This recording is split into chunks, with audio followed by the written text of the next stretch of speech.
Bonjour et bienvenue à cette autre édition du Mbok. Le Mbok, c'est la connaissance de l'univers à la lumière de nos ancêtres Bassa. Bien vouloir vous diriger sur mon compte YouTube Masoki Mamasoki afin de suivre la plupart des enseignements que j'ai eu à publier depuis au moins 2012. Alors, le sujet d'aujourd'hui, il est très long. Donc je ne serai même pas à mesure de finir la première partie aujourd'hui. Alors, il y aura ce sujet aura plusieurs éditions, plusieurs séquences. Nous entendons souvent dire Mbok indien. Les Bassa disent souvent Mbok indien. Littéralement en français, cela veut dire la tradition l'a mangé. Ça veut tout simplement dire la tradition l'a tué. Qui l'a donc tué? Qui l'a tué? Deux fois, ce sont les hommes qui te tuent. C'est toujours la tradition qui t'a tué. Deux fois, ce sont les dieux qui te tuent. C'est toujours la tradition qui t'a tué. Deux fois, c'est la nature qui te tue. C'est toujours la tradition qui t'a tué. Que ce soit les hommes, que ce soit les dieux, que ce soit la nature, qu'est-ce que ta mort a en commun? Ce que ta mort a en commun, c'est que tu as violé la loi. Tu es allé contre la loi. Et d'après mon constat, il y a trois types de lois dans l'univers. Il y a trois types de lois. Il y a les lois juridiques. Lorsque tu les violes, ce sont les hommes qui vont te tuer. Il y a les lois divines. Lorsque tu les violes, ce sont les dieux qui vont te tuer. Et il y a les lois naturelles. Lorsque tu les violes, c'est la nature qui va te tuer. Alors, et les Bassa disent Mbok ye mamben, Mbok ye mamben. C'est-à-dire, la tradition, c'est les lois. Ça veut également dire l'univers, c'est les lois.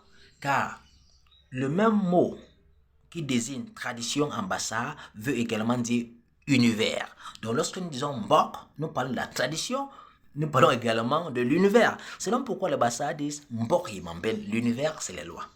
Et je vous ai donné les trois types de lois d'après mon constat. Et je vais commencer aujourd'hui par les lois juridiques. Et les lois juridiques, ce sont les lois qui régissent la vie sociétale.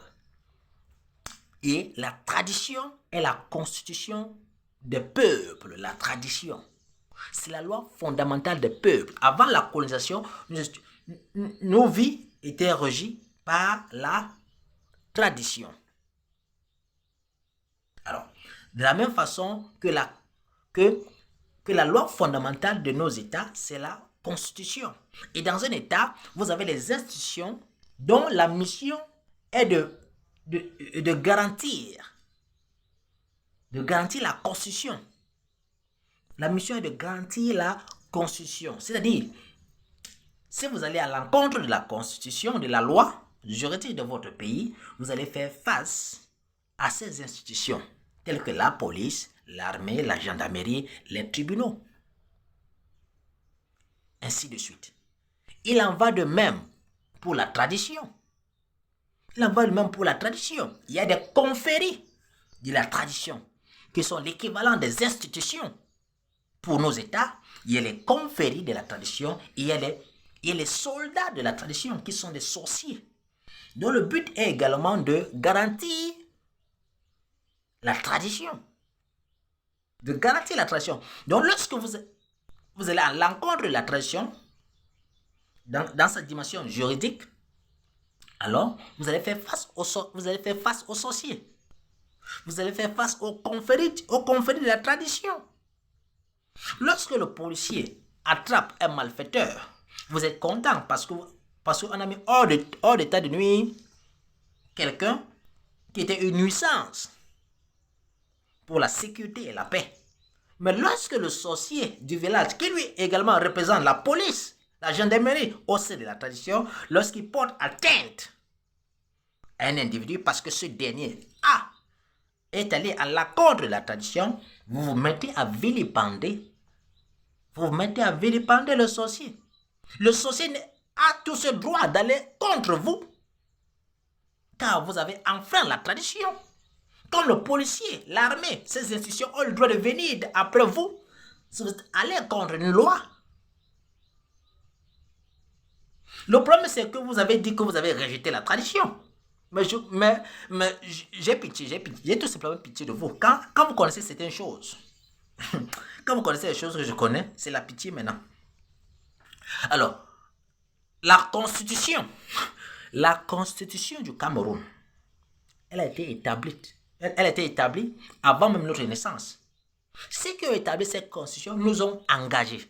Ça veut dire qu'aussi longtemps que nous sommes dans l'espace Cameroun, sur le territoire camerounais, nous sommes sous la Constitution, nous avons l'obligation, sans réserve, de respecter la Constitution.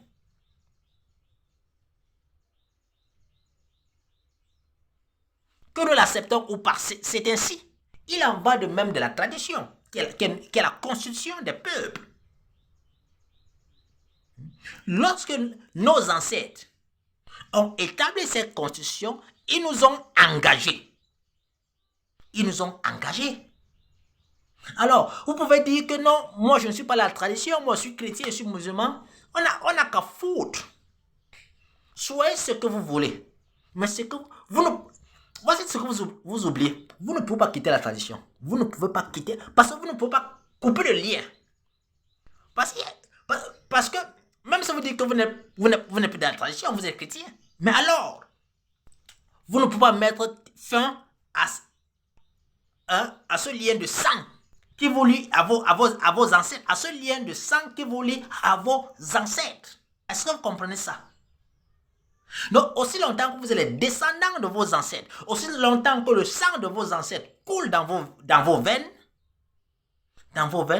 alors, vous avez l'obligation de respecter la constitution et vous allez la tradition, et vous allez à l'encontre de la tradition, vous allez faire face aux confrères de la tradition, vous allez faire face aux sorciers du village.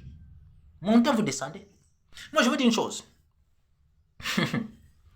moi, j'hérite la tradition de mon arrière-grand-père. Quelqu'un que je n'ai même pas connu. Quelqu'un que je n'ai même pas vu. Il est mort avant que moi je naisse. Mais ça passe, c'est moi que ça choisit. C'est moi que ça choisit. La preuve en est, j'ai fait une vidéo ici.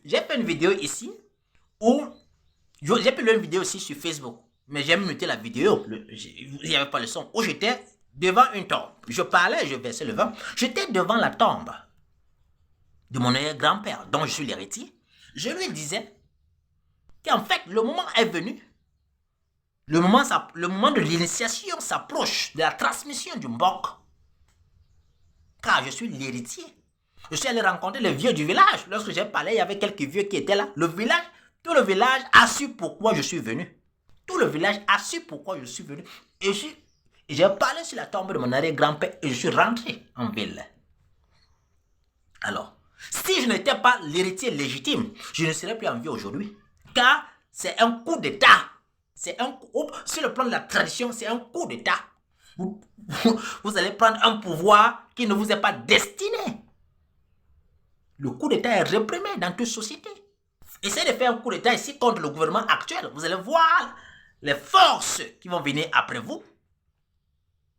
Donc, si je n'étais pas l'héritier légitime, je ne serais plus en vie. Car il y a des confréries, il y a des sorciers dont le rôle est de maintenir la tradition. Quand vous devez être légitime. Je suis encore en vie aujourd'hui. J'ai parlé devant tout le village car je suis l'héritier légitime. Il est déjà presque 10 minutes. Nous allons continuer cette première partie une autre fois.